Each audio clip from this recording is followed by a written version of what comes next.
Mais qu'est-ce que ça veut dire obéir à ses parents? Quel est le cadre qu'Allah m'a fixé? Comment est-ce que je sais si j'obéis à mes parents ou si je leur désobéis?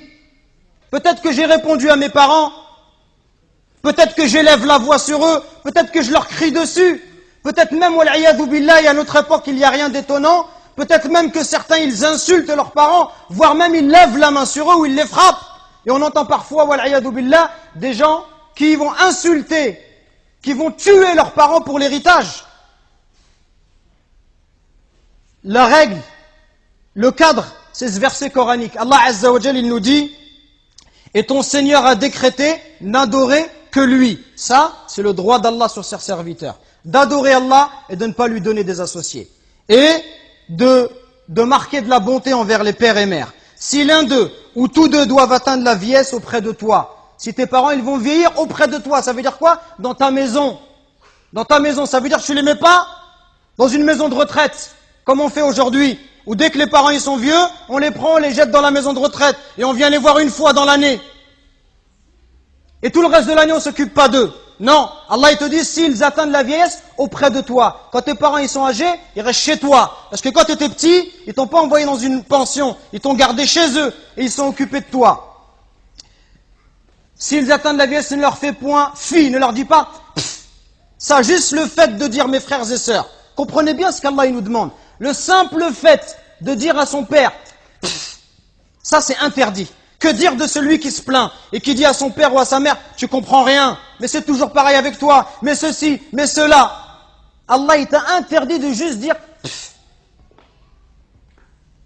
Et ne les brusque pas, mais adresse-leur des paroles respectueuses. Et par miséricorde, abaisse pour eux l'aile de l'humilité et dis, invoque pour tes parents, ô mon Seigneur, fais-leur à tout de miséricorde, comme ils m'ont élevé tout petit. Et il n'y a que lorsque tu seras toi-même un père de famille, ou lorsque tu seras, ma sœur, une maman, que tu vas comprendre la valeur de ta mère et de ton père. Quand tu vas voir que la mère, pendant 9 mois, elle te porte et elle subit les difficultés. Elle subit des coups de ta part. Que lorsque tu nais, le jour où Allah t'a mis au monde, ce jour-là, ta mère, elle a l'impression qu'elle allait mourir, tellement les douleurs, elles sont intenses. Et les hommes, on ne sait pas de quoi on parle quand on parle de cela. Il n'y a qu'une femme qui peut l'expliquer. Quand ta mère, pendant 2 ans, elle t'a allaité, elle ne dormait pas la nuit. Pendant 2 ans, tu lui as perturbé son sommeil. Quand tes parents, à 4 heures du matin, ils sont levés pour aller travailler, pour t'acheter des vêtements. Quand lorsque tu es malade, ta mère, elle ne trouve pas le sommeil. Même quand tu as 30 ou 40 ans, si tu rentres à 1 heure du matin, ta mère, elle t'attend encore pour demander de tes nouvelles ou pour te préparer à manger. Qui va se comporter avec toi si ce n'est pas ta mère et ton père? Qui va se comporter comme ça avec toi? Et nous, on est gentils avec nos copains.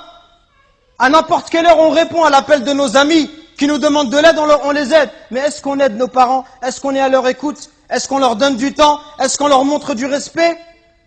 Les anciens, ils disaient, Zayd al-Abidin, le petit-fils de Ali ibn Abi Talib, on lui disait, toi, tu es quelqu'un de très bon avec tes parents, pourquoi tu manges jamais avec ta mère? Il dit, parce que j'ai peur, si ma mère, elle voit dans l'assiette quelque chose qu'elle a envie de prendre, et si je le prends avant elle, j'ai peur qu'Allah, il compte cela comme de la désobéissance. Et il disait rien d'étonnant à cela. Il disait, ceux qui ont vécu avant nous, ils considéraient comme un manque de respect envers les parents que d'habiter au premier étage et que de laisser habiter les parents au rez-de-chaussée. Regardez jusqu'où ça allait. Allahu Akbar.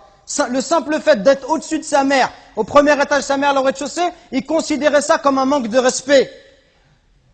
Et d'autres chez les Sahaba, ils disaient, quand il y avait un scorpion qui est rentré dans un trou, il a mis sa main et il s'est fait piquer. On lui dit, pourquoi tu mets ta main alors qu'il y a un scorpion? Il dit, parce que j'ai peur que ce scorpion il sorte et qu'il ne pique ma mère. Regardez le respect. Et regardez aujourd'hui l'attitude des enfants envers les parents. Regardez ne serait-ce que le regard, les yeux. Wallahi mes frères, si nos parents ils invoquent contre nous, wallahi c'est pour nous le malheur dans la vie d'ici-bas et dans celle de l'au-delà. Allah Azza wa Jal, par l'intermédiaire du prophète alayhi salatu wassalam, il nous dit qu'Allah il a interdit le paradis. Interdit le paradis à celui qui désobéit à ses parents. Donc attention mes frères, à ne pas causer du tort à nos parents, à ne pas leur manquer de respect, mais soyons plutôt à leur écoute, soyons plutôt bons, miséricordieux pour eux. Et ceux qui doivent le plus profiter de notre générosité, de notre douceur, notre bonté, notre bon comportement, les premiers à profiter de cela, ça doit être nos parents.